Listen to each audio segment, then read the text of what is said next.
जीवात्मा को निकाल के बाहर, शरीर जमीन पर गिरेगा, इस पर कपड़ा डाल दोगे, गांव के बाहर ले जाकर लकड़ियों पर रख के जला दोगे।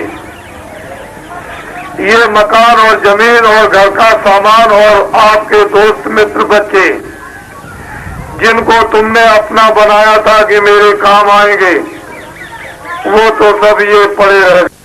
आपको ये बातें खूब समझदारी से समझ लेना है।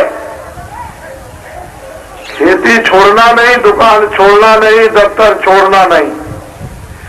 पहले खेती, दुकान, दफ्तर का काम करो, बाद में बच्चों की सेवा करो। दोनों जिम्मेदारी को पूरा निभा दो। यही तुम्हारे लिए सबसे ग्रस्त आश्रम का प्रतिपालन है। जब कोई समय काम का ना हो तो आधा घंटा भगवान का भजन, आधा घंटा भगवान का भजन करोगे और आत्म धन जब जमा करोगे भजन के द्वारा, तो चलते समय वो आपकी रक्षा करेगा, मदद साथ चलेगा।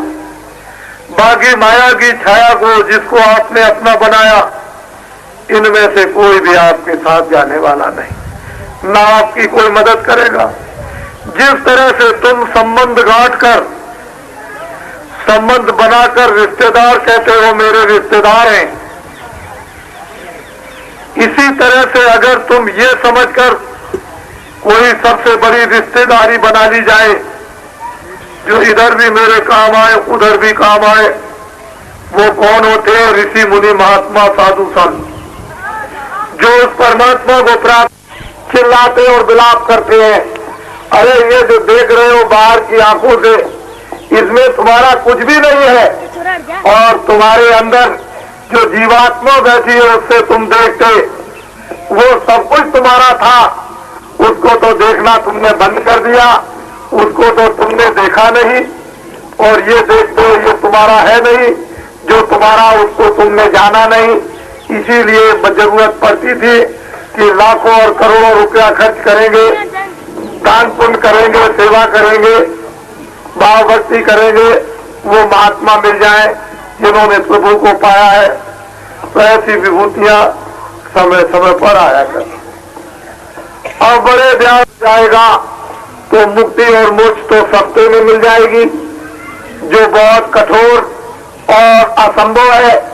दोनों काम बन जाएंगे, लोक भी बन जाएगा, परलोक भी। लेकिन आपने इन बातों को जब भुला दिया तो रामायण, गीता, भागवत, वेद, मंदिर, देवता, गंगा, जमुना, जल, पृथ्वी, अग्नि, वायु, आकाश, इन सब देवताओं को आपने छोड़ दिया। उन्होंने पूछा आप कौन हो? मैं तो अयोध्या का रहने वाला हूँ, यहाँ जंगल में कैसे आए? हमको ऋषियों का आदेश हुआ है तपस्या करने। अच्छा तो मेरे लिए क्या सेवा? जब जरूरत होगी तब हम बताएंगे। राम तपस्या करने लगे। राज में प्रजा बड़ी पीड़ित है और पापों से लग चुकी है। ऐसा काम राजाओं करो कि पापों से मुक्त तुम्हारी प्रजा हो जाए। एक बार समझाया, दो बार समझाया, नारद जी को नाराजगी आई। फौरन पहुंचे कंस के पास, कहा कंस पापी दुराचारी, मैंने बार बार तुझको होश दिलाया, लेकिन मेरी तूने एक बात नहीं मानी। जा, मैं तुझको बताया जाता हूँ, तेरी बहन से तुझको मारने वाला पैदा होगा। नारद जी जा रहे थे, बुलाया, कहा कि आपने कहा था मेरी बहन से मारने वाला मुझको पैदा होगा, तो कितने बच्चे पैदा होंगे? कि 8। कौन मुझको मारेगा ये नहीं बताया। एक तरफ से मारना शुरू कर दिया, 7 बच्चे मार दिए, 8 में कृष्ण पैदा हो गए। लेकिन लोगों ने विश्वास नहीं किया। पर समय काल सबको सबक देता है, सबको शिक्षा देता है, सबको मजबूर कर देता है, और वक्त तो बदलता ही है।